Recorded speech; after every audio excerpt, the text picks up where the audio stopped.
Picture this. You're 21 years old. You're sitting in a small hotel room in England, grass season in full swing, Wimbledon just weeks away, and your phone is absolutely losing its mind. Not a trickle of notifications. A flood. Messages from your family back in the Philippines, from teammates, from journalists, from complete strangers in countries you've never even visited. And every single one of them is saying some version of the same thing. Did you see what Serena just said about you? Did you see it? And here's the thing. You already saw it. You saw it the same moment the rest of the world did, and you've been sitting with it ever since, trying to figure out what on earth you're supposed to do with that kind of weight. Because when Serena Williams decides to talk about you, really talk about you, not a polite mention, not a diplomatic nod, but a full, unguarded, "This is what I actually think" declaration, your life doesn't go back to what it was before. It just doesn't. That's where Alex found herself in June of 2026. And the story of how she got there and what happened next is one of those rare moments in sport that goes so far beyond the game itself that it stops being about tennis entirely and becomes something much bigger. Something about belonging, about fire, about what happens when a legend looks at a young woman and sees herself. So let's go back to where it started, because the interview itself didn't begin with any grand announcement. There was no red carpet, no build-up, no dramatic music. It was just Serena Williams, sitting down for what everyone assumed would be a fairly standard post-retirement conversation. Her investment work, her kids, her thoughts on how women's tennis had shifted since she stepped away from it. The kind of sit-down that gets clipped into a few highlights and then disappears into the endless scroll of sports content within a day or two. Nobody had any reason to think this one would be different. But then the interviewer steered things toward the next generation of players. And something shifted. You could feel it in the way Serena's whole body language changed. She wasn't leaning back anymore. She was leaning in, and she said, quietly but with total certainty, "There's one player I've been watching." Just that. One sentence. And the interviewer, smart enough to recognize the moment, simply asked who. No name games. No hesitation. "Alex," she said. "The young Filipina." And with those 4 words, everything changed. Now here's what you need to understand about Serena Williams and the way she has always handled questions about other players. She is not careless with her praise. Not even close. For years, journalists tried every possible angle to get Serena to point at someone and say, "That's the one. That's my successor. That's the player who's going to carry this forward when I'm gone." And Serena, who understands better than almost anyone alive what it means to have enormous expectations placed on your shoulders before you're ready for them, always found a way to be gracious without being specific. She would compliment without committing, acknowledge without anointing. It wasn't evasion. It was wisdom. She knew the damage that the wrong kind of attention could do to a young player still finding their footing. So the fact that she didn't do any of that this time, the fact that she volunteered a name without being pushed, that she leaned forward and said, "I've been following her journey for a while," that tells you more than the actual words do. Serena wanted to talk about Alex. She had been waiting for a moment to say it where it would actually be heard. And then she really got into it, and the more she spoke, the more the room seemed to go still. She talked about watching how Alex moves through a match. Not just the shots she hits, but the way she handles adversity, the way she responds when things go sideways, when the crowd is against her, when the rain delays have broken her rhythm twice in the same match, when she's down a set and a break and the opponent across the net has been on tour for a decade longer than she has. She talked about a quality in Alex that she struggled to name at first before landing on the right word. Belief. Not confidence, which can be taught, which can be practiced, which can be faked well enough to get you through a tough moment. Belief. The thing that makes a player look at a scoreboard that is telling them they are losing and simply decide that the scoreboard is wrong. That's what Serena said she saw when she watched Alex play. And then she said something that made the interviewer go quiet for just a moment. She said that when you come from a place that isn't supposed to produce tennis champions, when everyone around you has been telling you in 100 different ways that you don't belong in this conversation, you develop a completely different relationship with pressure. You don't crumble under it the way players who are always expected to win sometimes do. You've already been through the fire. The pressure of a big match is nothing compared to the pressure of proving that you deserve to be there at all. And then, almost to herself, Serena added, "I know that fire. I've carried it my whole career, and I see it in her." The interviewer pressed on, which honestly, good, because what came next was the moment that broke the internet. The question was simple and direct. Serena, are you actually saying Alex reminds you of yourself? And Serena, who could have softened it, who could have said something like, oh, there are elements, or in certain ways, or I see potential, did none of that. She just said yes. Not the tennis, she clarified. The journey. The way the system looked at her and decided before she'd played a single match that she probably wasn't the real deal.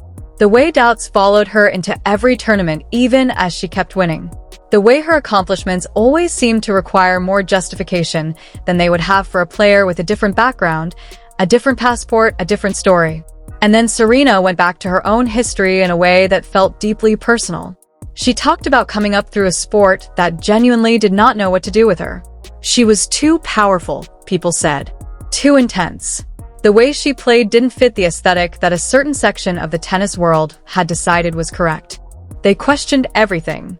Her training, her fitness, her temperament, whether her mental game was solid enough to hold up when it mattered most.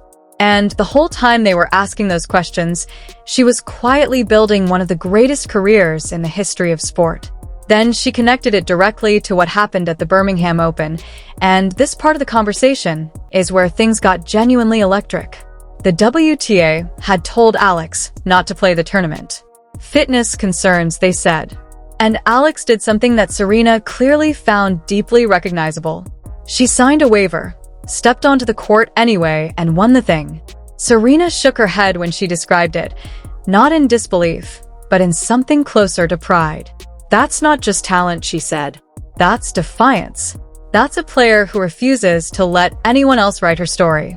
And if you know anything about Serena Williams and the battles she fought throughout her own career against institutions that repeatedly underestimated her, you understand exactly why that moment meant something to her. Then came the question that every journalist in the world was going to be asking for the next 48 hours. Does Alex have what it takes to win a Grand Slam? Serena didn't pause. She didn't hedge. She said absolutely, and then she explained why in a way that cut straight through all the usual tennis punditry. She wasn't talking about rankings or head-to-head records or surface statistics. She was talking about the mind, about the fact that when you look at the players who end up holding Grand Slam trophies, the one thing they almost always share isn't the cleanest technique or the biggest serve. It's the refusal to let a match slip away without a fight. And she had watched Alex demonstrate that quality over and over again. Down in the second set at Birmingham and still competing. 2 rain delays against an opponent who had every mental advantage and still finding a way through. Standing in the middle of Roland Garros with a hostile crowd literally throwing things and holding her ground. Not cracking. Not retreating. Fighting. Serena said that's rare. She said that's the thing you cannot manufacture in a training session or develop through better coaching. Either you have it or you don't. And then she said the line that would be clipped and shared and replayed until it had racked up hundreds of millions of views. She said, that's why I believe she will win a Grand Slam. Not someday. Soon. The room was silent. Now, there's a part of this interview that I think gets slightly overlooked because of how explosive that Grand Slam prediction was, and it's the moment when the interviewer asked Serena what advice she would give Alex directly. Because what Serena said there was quieter than everything else in the conversation, but in some ways it hit harder. She said she would tell her to keep going, keep fighting. And then she said this. The people who doubt you right now, the ones questioning your fitness, dismissing your results, acting like everything you've achieved has some asterisk next to it, those same people will be standing in your corner cheering the loudest when you finally win the biggest one. She said, I know because they did it to me. And that landed differently than everything else. Because it wasn't inspiration for inspiration's sake. It was a warning with a happy ending attached. Serena Williams had lived that exact experience. She had been the player everyone doubted, the player the establishment couldn't quite accept, and she had come out the other side with 23 Grand Slam titles and a legacy so enormous that the sport itself is permanently shaped around her. And she was looking at Alex and saying, I see the same road ahead of you. It's hard, and you'll get there. The last thing Serena talked about was something she called armor. She said that Alex had developed it already, even at 21. She described it as the thing that happens to a player who has been underestimated so many times that eventually the doubt just stops reaching them. Not because they've become arrogant, because they've become unbreakable. She plays her game, Serena said. She wins her matches. She thanks her fans. And then she goes and does it all again. She said she recognized that quality because she had built the same armor herself, piece by piece, through every slight and every setback and every moment when she wanted to walk away from it all and didn't. Alex has it, Serena said. And that's why I believe in her. The interview ended. And then the world caught fire. Within a few hours, the clip of Serena making the Grand Slam prediction was everywhere. Social media in the Philippines went into a kind of collective euphoria that is genuinely hard to describe if you weren't inside it. The hashtag tracking Serena's comments about Alex was viewed over 200 million times before the day was out. News outlets that don't normally cover tennis unless it's Wimbledon fortnight were running the story. Fans who had followed Serena's entire career and fans who had been watching Alex since she was a teenager playing junior tournaments were suddenly in the same conversation, and it was emotional in a way that sport doesn't always manage to be. A post from Manila that circulated widely said something like, "Serena Williams just said Alex, remind her of herself." Serena Williams, the greatest to ever do it. I'm not crying, you are. And that was basically the energy across the board. Because there's something about the specific combination of these two women and their two stories that hits in a place that is deeper than tennis fandom. Serena Williams spent her entire career fighting to be accepted in a sport that wasn't built for her. Alex is 21 from the Philippines and fighting the same fight in a different context with a different set of obstacles. When Serena looked at that and said, "I see myself," she wasn't just complimenting a tennis player. She was recognizing a pattern that goes way beyond the sport. Other voices started piling in quickly. Coco Gauff, who had played against Alex and become one of her closest friends on tour, was one of the first players to respond publicly. She said that Serena doesn't say things she doesn't mean, that when she speaks, everyone listens, and that she had known for years that Alex was special. Now, she said, the rest of the world knows it too. Venus Williams, who had actually partnered with Alex in doubles earlier that season and had been one of her most vocal supporters, put out a longer statement. She talked about watching Alex grow from a junior player into someone who competed without fear against the best in the world. She said Serena sees exactly what she sees. A fighter. Someone built for the biggest moments. Billie Jean King, whose name is literally on the trophy that every WTA player is competing for, weighed in as well. She said that when Serena Williams makes a comparison like that, the tennis world pays attention, and that Alex had earned that comparison not through titles, but through something harder to quantify. Heart. Fight.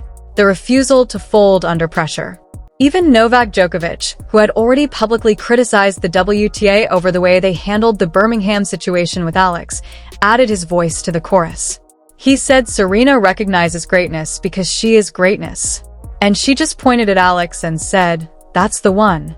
The WTA, an organization that had not exactly distinguished itself in its handling of Alex's situation up to this point, issued a statement. It was polite. It was professional. It congratulated Alex and acknowledged Serena's recognition of her talent. And it felt almost comically insufficient for the scale of what was actually happening. Because Serena hadn't just recognized talent. She had done something much rarer. She had claimed a player as her spiritual successor, as someone whose fire and whose fight and whose refusal to be written off reminded her of her own journey. That's not a compliment. That's a proclamation. The morning after the interview aired, Alex woke up in Ilkley, in the north of England, where the grass court season was continuing and she had a semi-final to play. And she faced the cameras before the match in the way she always does, which is to say calmly and honestly, and without performing for anyone. She said she had seen the interview. She said she didn't really know how to put into words what it meant to her. She talked about growing up watching Serena, about how Serena was the reason she first picked up a racket, about how millions